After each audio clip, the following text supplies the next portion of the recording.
Assalamualaikum warahmatullahi wabarakatuh. Perkenalkan, saya Titin Sudarti, CGP Angkatan 11 Kota Surakarta. Pada kesempatan kali ini, saya akan melaksanakan pra-observasi bersama Ibu Hilmi, Guru Bimbingan Konseling SMP Negeri 22 Kota Surakarta. Baik, Bu Hilmi, sebelum kita melaksanakan supervisi kelas, saya akan mengajukan beberapa pertanyaan pra-observasi. Ini bagaimana Bu Hilmi mempersiapkan pembelajaran yang akan Ibu sampaikan kepada anak-anak? Jadi sebelum saya masuk ke kelas, biasanya saya menyusun RPL dulu Bu. Jadi menyusun RPL dengan materi yang ingin saya sampaikan untuk siswa. Kemudian juga mempersiapkan lembar kerja, dan biasanya juga saya menggunakan PowerPoint untuk menarik siswa. Jadi sudah lengkap ya untuk persiapannya ya Bu Hilmi ya. Nah, kemudian apa strategi yang Bu Hilmi gunakan untuk membantu siswa supaya mereka memahami tentang materi Bu Hilmi?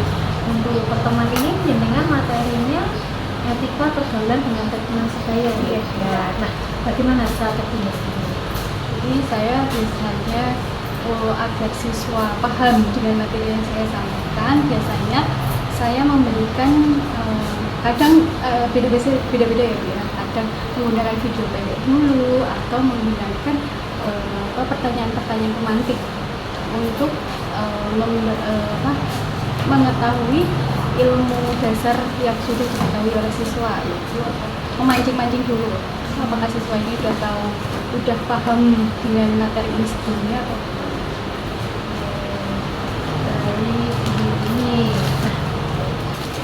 Kemudian Bu Hilmi, bagaimana Bu Hilmi menilai pemahaman siswa terhadap materi etika pergaulan dengan teman sebaya dalam pembelajaran tersebut? Untuk menilai siswa paham atau belum, saya biasanya di tengah-tengah penjelasan saya juga memberikan diskusi langsung sama siswa. Jadi saat penyampaian materi, saya juga memberikan pertanyaan-pertanyaan kepada siswa, kemudian melihat respon dari siswa. Kalau respon siswa sudah baik, maksudnya sudah menjadi diskusi dua arah, berarti saya menilai siswa itu sudah paham dengan materi yang saya sampaikan.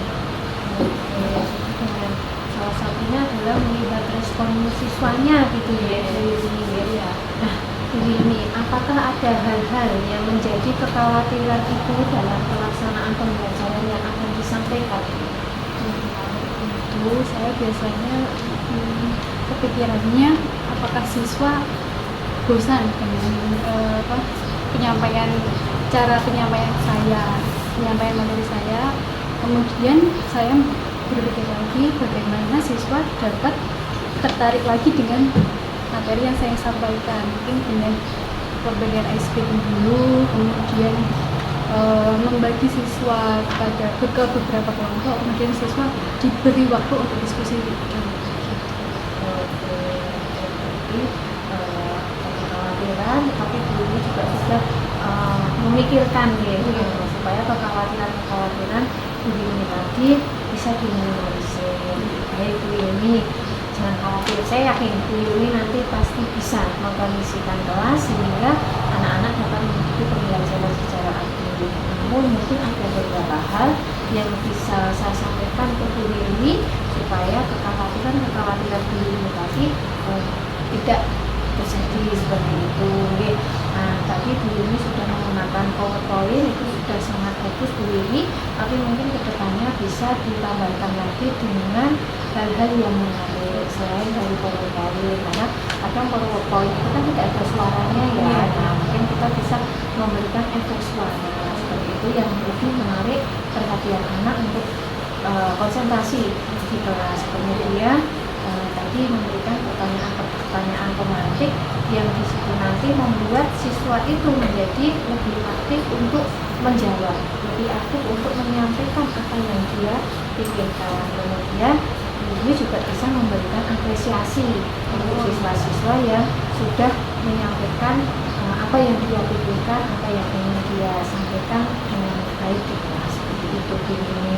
Nah, mungkin itu sedikit yang bisa saya sampaikan pada kesempatan kali ini sebelum Bu Yumi melaksanakan supervisi di kelas. Baik, selamat melakukan pembelajaran, nanti akan saya dampingi dalam kegiatan tersebut. Terima kasih Bu Yumi, semoga lancar dan sukses.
hubungan itu kalian memiliki hubungan yang baik, yang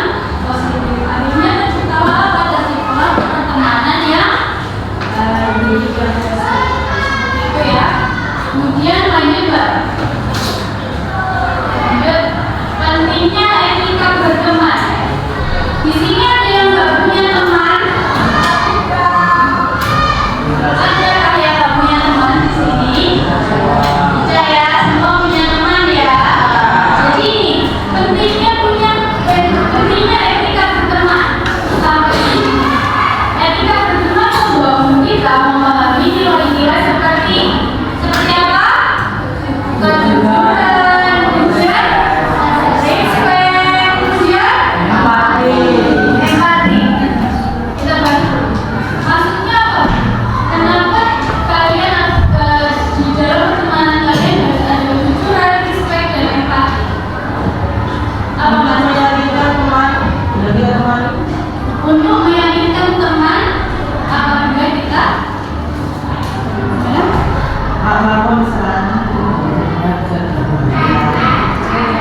jadi mengkomunikasikan sesuatu yang baik. Itu ya. Jadi kejujuran. Adakah di sini yang suka dengan kebohongan? Enggak. Ada yang suka bohong? Ada yang suka bohong sama temennya? Ya, jadi gini. Kejujuran di aku kejujuran itu penting, respect dan empati penting karena kejujuran itu menjadi fondasi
Berarti tidak ada yang beranak ya? Iya. Yakin? Awal aja ya. Nah, kuncinya apa? Berarti kalian memiliki apa?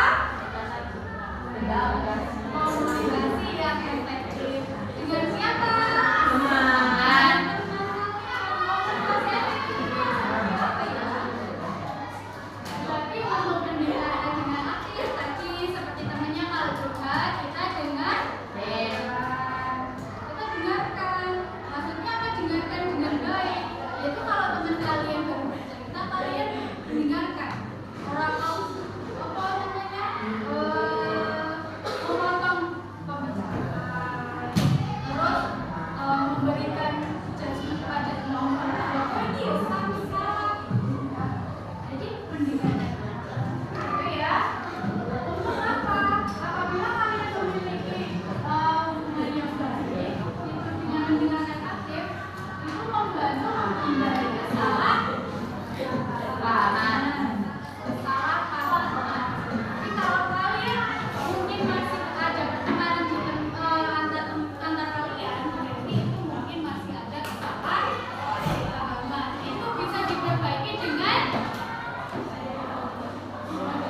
saling apa? Saling cerita, saling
Assalamualaikum warahmatullahi wabarakatuh. Perkenalkan, nama saya Titin Sudarti, CGP Angkatan 11 Kota Surakarta. Pada hari ini saya akan melaksanakan percakapan pasca observasi dengan Bu Hilmi dari SMP Negeri 22 Kota Surakarta sebagai guru bimbingan dan konseling. Selamat siang Bu Hilmi. Gimana kabarnya hari ini? Alhamdulillah baik sekali. Iya, kemarin kita sudah melaksanakan kegiatan pra-observasi sebelum panjenengan melaksanakan supervisi pembelajaran di kelas. Kemudian kemarin saya juga sudah mendampingi panjenengan dalam pembelajaran di kelas. Barangnya Bulan ini berarti ya.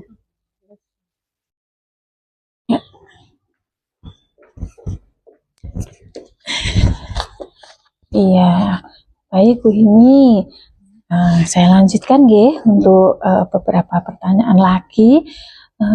Bu Hilmi, menurut panjenengan kira-kira aktivitas pengembangan apa yang akan jenengan prioritaskan untuk dilakukan?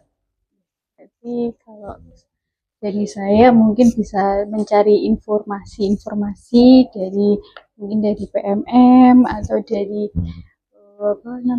pembelajaran buku-buku BK yang sudah buku pembelajaran berdiferensi yang ada. Oke, kemudian dari aktivitas pengembangan yang jenengan pilih tadi, tujuan yang hendak jenengan capai apa Bu Hilmi?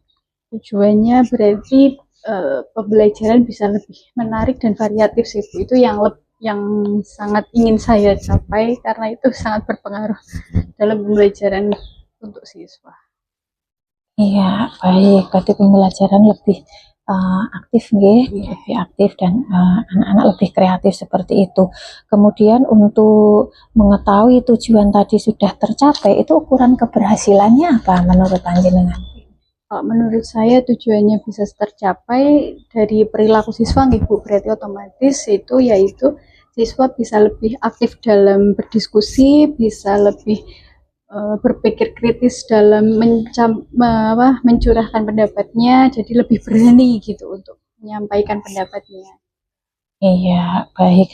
Kemudian apakah ada faktor-faktor pendukung untuk bisa optimalkan aktivitas pengembangan yang jenengan pilih tadi Bu Hilmi?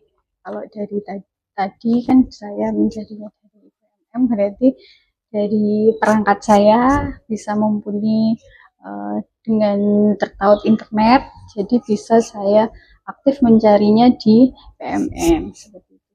Iya, baik. Kira-kira kapan waktunya Bu Hilmi akan melaksanakan kegiatan tersebut? Insya Allah minggu depan, berarti kalau minggu depan itu minggu kedua di bulan November nih Bu. Jadi sesegera mungkin saya dapat melaksanakan ujian. Oke, baik. Terima kasih Bu Hilmi untuk kegiatan kita pasca observasi kegiatan supervisi pembelajarannya. Terima kasih sekali. Sehat selalu, sukses untuk Bu Hilmi. Selamat siang Bu Hilmi. Selamat siang Bu Hilmi. Ampun Bu.